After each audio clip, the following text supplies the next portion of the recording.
first met Dean not long after my father died. I was a young writer, trying to take off. But Dean just raced in society. He had just married a 16-year-old chick named Mary Lou. Where do you find such absolutely wonderful people? I've never seen anyone like them. Well, thanks so much, guys, for doing this. Appreciate it. So you were just telling me you were fans of the book before. So when did you each read it for the first time? He was 18. When did she read it? She was 14 or 15. I was a freshman, he was a senior. Don't do anything I wouldn't do. With becoming a Dean Moriarty began the part of my life you could call my life on the road. You finally got on that old road. Well, I've heard that you said you liken yourself more to Sal as a person. We've been talking about it a bit today. I've never been the most extroverted person. Not that I'm an introvert, it's just that I'm definitely, you know, I think when I first read the book, I went, wow, okay, you need to do more of this. It was like, I need to find people in my life that push me like this. And I think playing Mary Lou was interesting for me because I find that the reason I like to do this is not because I like to transform myself or because I like to be different people. It's about finding things that are just buried and seeing if you could bring them out and learn from them and see if you want to like discard them or keep them.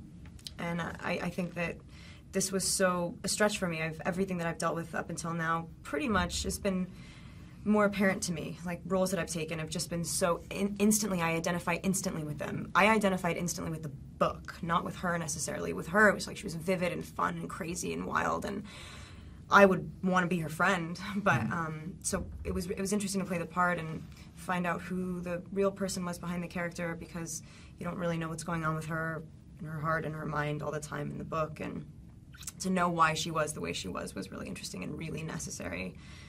To not just play a caricature of like a sexy, fun girl who likes to do crazy stuff. You know what I mean? It was like so much more than that. We got to have, you know, the family of the characters around. Like for Neil Cassidy, that's Dean Moriarty was based off of Neil Cassidy, and John Cassidy's his son, and I got to hang and learn a lot from him and sit down and have wonderful conversations. And we actually even did a drive up the coast with the Hudson Hornet and parked it in the Beat Museum all the way, you know, as like the grand farewell after done filming.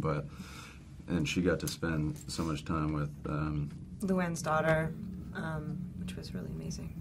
It suddenly personalizes everything and makes it, we would have a huge responsibility to the characters that Kerouac wrote, of course, and to him and to everyone that loved them. But suddenly knowing the human beings behind it, knowing their families and everything, is just sort of gave you that extra drive and push, but then also kind of put you at ease as well, because you got the sign off. It was like, okay, I'm with them. It's all coming from the right place. I'm not telling someone else's story for them. They're helping me do it. Do you know what I mean? Well, thanks so much, guys. I appreciate it. Well, after as usual, as I have done my whole life after the people that interested me. Because the only people that interest me are the mad ones. The ones who are mad to live, mad to talk, desirous of everything at the same time. The ones that never yawn or say a commonplace thing, but burn like Roman candles across the night.